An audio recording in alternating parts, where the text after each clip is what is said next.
5 दिन की देरी या फिर कोई बहुत बड़ी छिपी हुई युद्ध की रणनीति।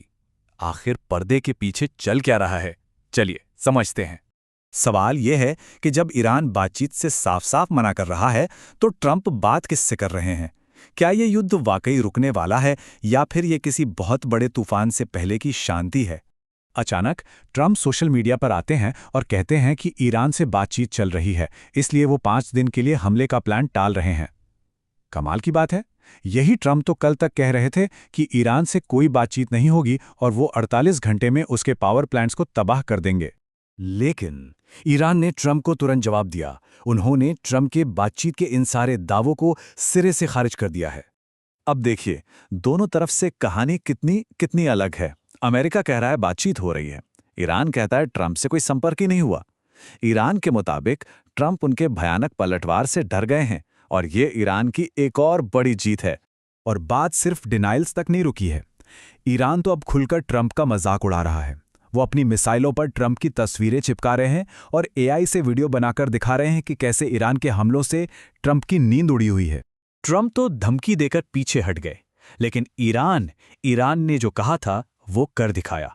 शनिवार को ईरान ने इजराइल पर अब तक का सबसे बड़ा हमला कर दिया। ईरान ने इजराइल के डेमोना और आराद शहरों पर सीधी बैलिस्टिक मिसाइलें दागी। और समझिए, डेमोना कोई मामूली शहर नहीं है, ये इजराइल का न्यूक्लियर हब है। यहाँ उनका सीक्रेट न्यूक्लियर वेपन्स प्रोग्राम का सेंटर है। इस जगह पर हमला करना मतलब एक ऐसी रेड लाइन को पार करना है जो दुनिया को न्यूक्लियर युद्ध के बहुत बहुत करीब ला सकती है।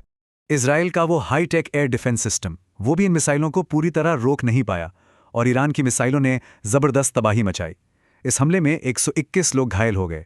तो अब सबसे बड़ा सवाल ये है, जब ईरान ने सीधे इजराइल के न्यूक्लियर सेंटर को निशाना बनाया है, तो क्या इजराइल अब पलटकर न्यूक्लियर अटैक कर सकता है?